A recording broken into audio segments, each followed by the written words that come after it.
just another day, until it wasn't. It was a quiet Tuesday afternoon in Oak Ridge, Tennessee, the kind where the sun hangs lazily over corner stores and everyone knows everyone else by name. For Laverne Jenkins, 63 years old and as steady as sweet tea on Sunday, it was just another day.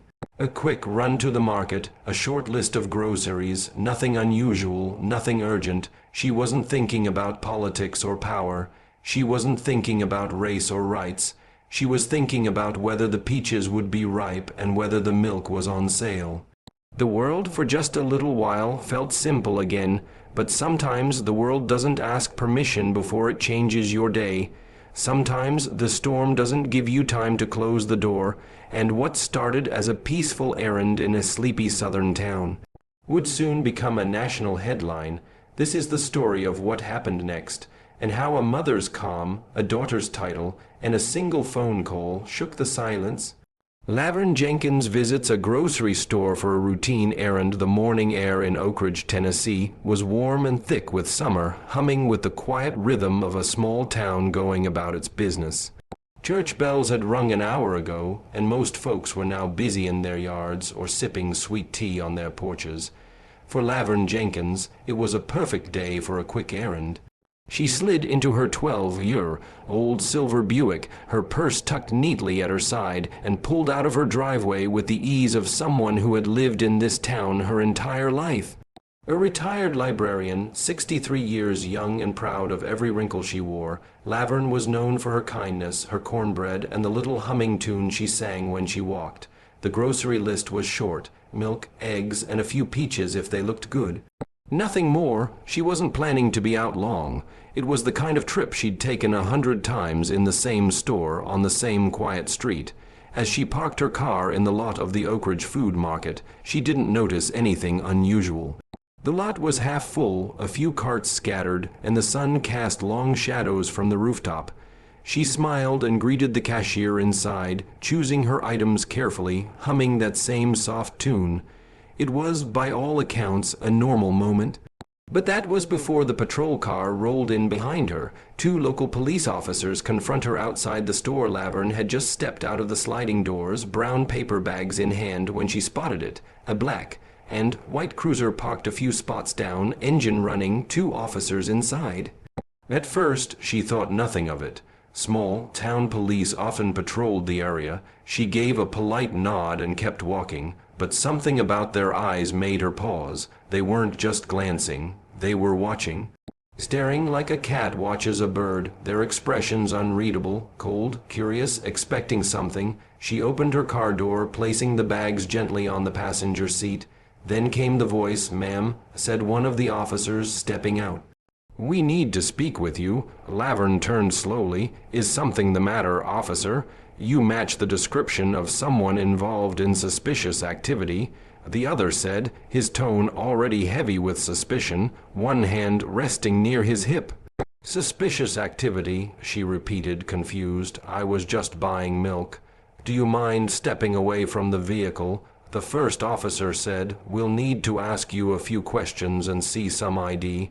Something about the way he said it made her heart sink. Not a question, an order, the kind of tone meant to unnerve. Still, she complied. "I've done nothing wrong," she said calmly, opening her purse for her wallet. "That's what they all say." The second officer muttered as he circled her car, peeking inside the windows like he was hunting something invisible. Laverne's breath came slower, deeper. She had been here before, not in this exact parking lot, not with these exact men, but in the same world. A world that asked questions with no right to ask them, that searched without warrant, that presumed guilt wrapped in black skin, and though she stood firm, she knew something deeper than groceries was about to unfold. They claim she matches a suspicious person, and begin searching her car. The first officer, a stocky man with a buzz cut and mirrored sunglasses, held Laverne's ID like it was a puzzle piece he couldn't make fit. "Says here you're Laverne Jenkins," he muttered. "Local address, born right here in Oak Ridge." Laverne nodded, folding her hands calmly. "Lived here all my life." The second officer, leaner and younger, was already circling her car like a hawk.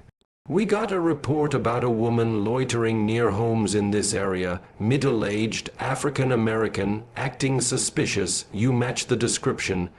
Laverne gave a small, incredulous laugh. "I've just come from the store. There's a receipt in the bag if you'd like to see it. I hardly had time to loiter, but they weren't listening. Not really. They weren't looking for proof. They were looking for justification." The younger officer leaned into the open passenger window without permission, his hand brushing the brown bag of groceries. "Sir," Laverne said, keeping her voice calm but firm, "that's my property. I didn't consent to a search." "No need," he replied flatly. "Probable cause, based on what?" she asked. He didn't answer. Instead, the older officer took a step closer to her. "Where were you before the store? Anyone with you? Got any unpaid tickets or warrants we should know about?" Laverne looked around. People had started to slow down, watching from a distance. A teenager on a bike paused at the edge of the parking lot. An employee inside the store stood behind the glass, eyes wide, but no one said a word. They rarely did. Laverne could feel her throat tighten, not from fear, but from the sheer familiarity of it all. She was 63 years old. She'd voted in every election since 1980. She'd marched in Memphis as a girl. She'd raised a daughter into one of the most powerful women in the country, and still, here she was, being treated like a suspect for existing. A small crowd forms, concerned by the aggressive behavior of the officers. The buzz in the parking lot began to grow. An older man in overalls, leaning against his truck, squinted toward the scene and whispered, "That's Laverne Jenkins. What in the world could she have done?" A young mother holding a toddler whispered to her partner, "They've got no reason. She's been standing there quiet the whole time." The officers didn't seem to notice the onlookers, or maybe they didn't care. The younger one was now opening the back door of Laverne's Buick, digging through a cloth grocery bag as if expecting to find something more dangerous than eggs and a ripe peach.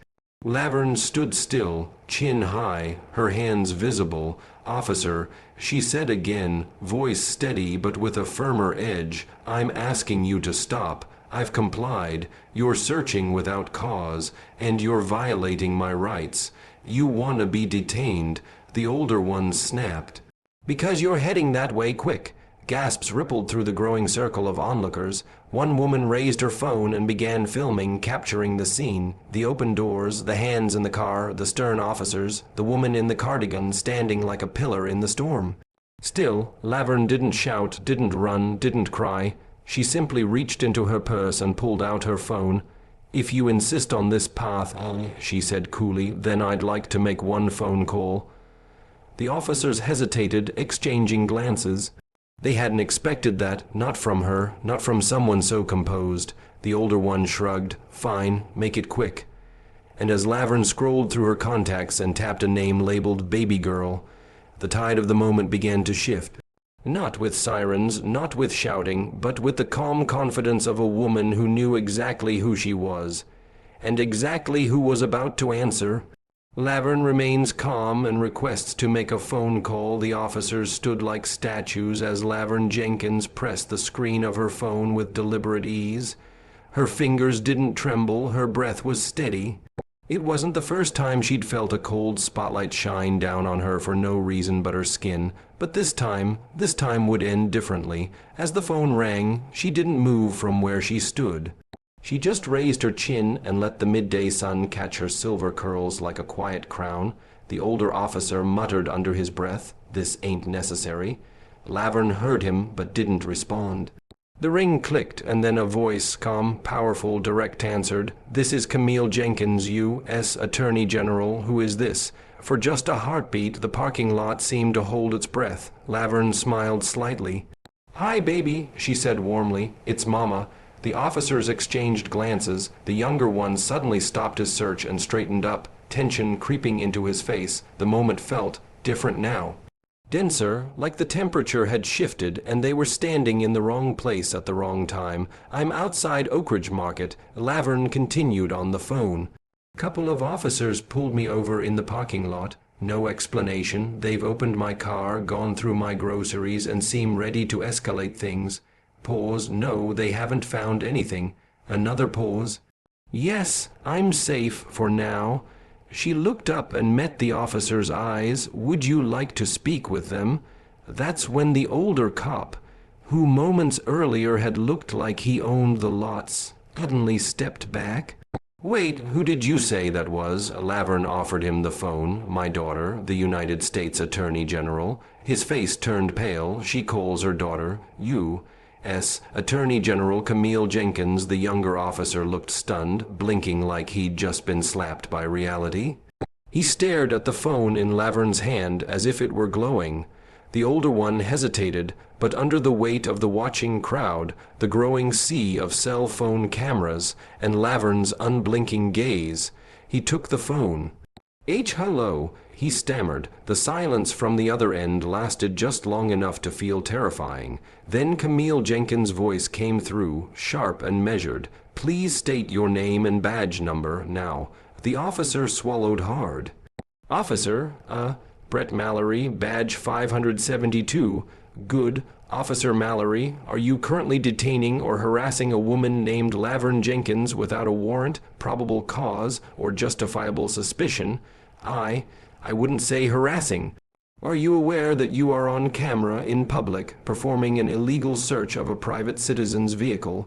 He glanced nervously around at the crowd, some now filming directly in his face. I wasn't aware of her identity. I didn't ask if you knew who she was. I asked if you had legal grounds for your actions, because if not, you've just violated federal civil rights law. And I assure you, Officer Mallory, I am taking this personally. His hands began to tremble. She matched a description. We were just following up. Then the first step should have been conversation, not intimidation, not invasion, and certainly not threatening a 63. Your old woman in broad daylight. Yes, ma'am, he croaked. She's my mother, Camille added, her voice now an icy calm, and you will now step away from her, cease your search immediately, and remain on scene. Federal agents will arrive shortly. You will cooperate with them fully, or your next phone call will be from the unemployment line. Officer Mallory held the phone out, as if it burned his hand. She wants to speak with you again. He mumbled, avoiding Laverne's eyes. Laverne took the phone gracefully. Thank you, baby, she said sweetly, as if she'd just asked for directions and received them. I'm just fine now. She hung up, and just like that, the power in the parking lot shifted. She didn't raise her voice. She didn't have to, because power, when rooted in truth, doesn't need to shout. The officers are stunned when she hands them the phone. The phone might as well have been a grenade. Officer Mallory had handed it back to Laverne Jenkins like it was radiating heat, his hands visibly trembling. His partner, Officer Green, who had just moments ago been rifling through her belongings with arrogant ease, now stood motionless, his jaw slack and eyes darting toward the crowd that had grown thicker and more vocal. She's the Attorney General, someone whispered from the sidewalk. No way. Another said, did she just call the Attorney General her daughter? Mallory avoided every stare, every phone camera, every set of disbelieving eyes.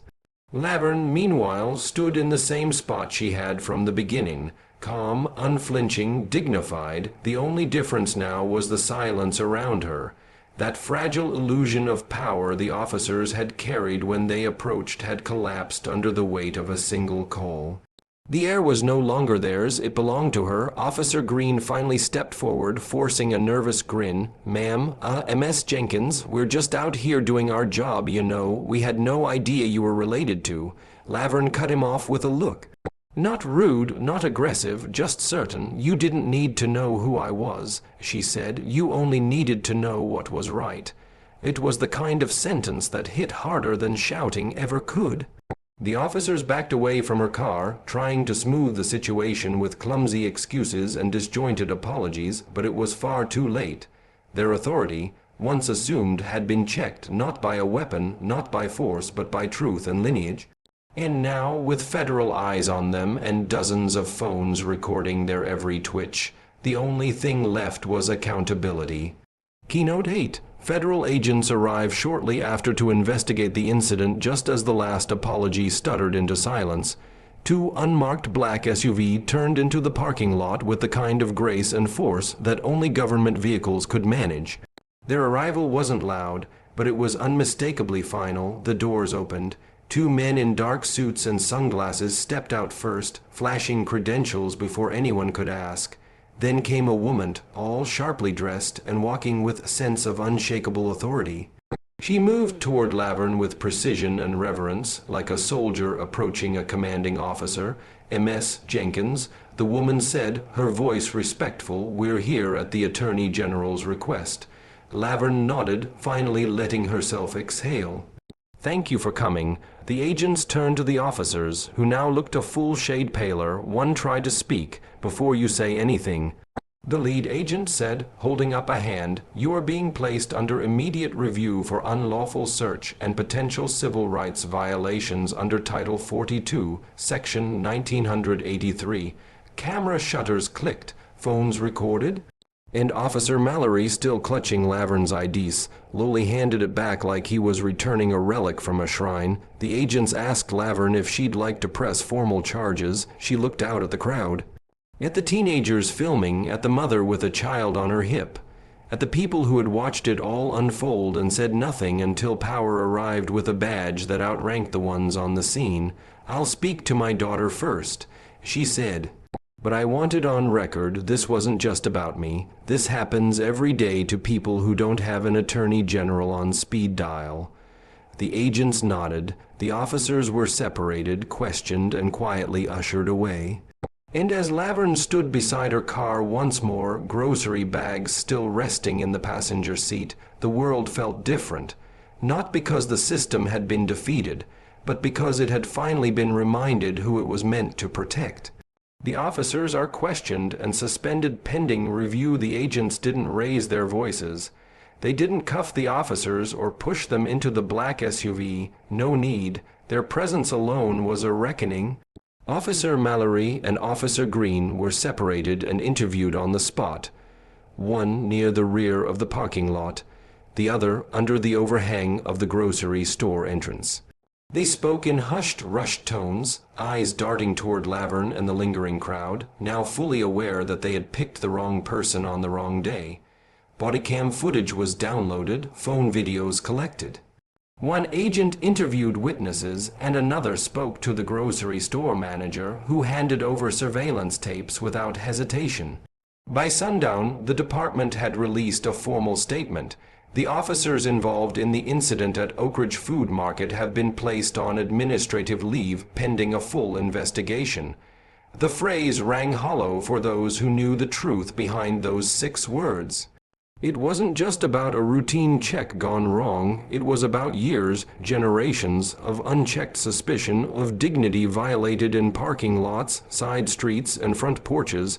But this time it hadn't gone quietly. Because this time someone had the weight of justice on speed dial, and now the justice system had no choice but to look inward. Laverne hadn't raised her voice once. She hadn't thrown a punch, shouted a slogan, or made a scene. She'd simply made a call, and that call, delivered with grace and grit, had knocked the dust off a broken process and forced it into motion. Laverne becomes a national symbol of calm resistance and quiet power. By the following morning, the story had caught fire. Black woman harassed by police calls her daughter, the U.S. Attorney General. Southern cops face federal inquiry after confronting Attorney General's mother. Oak Ridge incident sparks debate on profiling, police power, and what it means to be protected. Clips of the confrontation flooded social media, some filmed from the sidewalk, others from inside parked cars.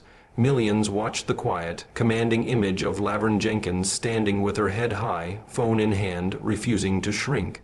No drama, no chaos, just unwavering composure. Cable news anchors dissected every detail. Civil rights advocates praised her poise. The Department of Justice released a statement confirming the AG personal involvement and ongoing investigation. But for Laverne, the real impact wasn't in headlines or hashtags. It was in the handwritten letter she received from a teenager in Missouri who wrote, "I showed the video to my grandmother. She cried, said she wished she'd had your courage when she was stopped in '72. You gave her peace. You gave me hope." It was in the local church service the following Sunday when Reverend Parker set aside his sermon and simply said, "Sometimes God sends warriors in quiet clothes and cardigans." It was in her daughter's voice later that evening, calling just to say, "You taught me how to fight the right way, Mama, and the world just saw it." Laverne didn't ask for the spotlight. She didn't want fame or interviews or trending hashtags.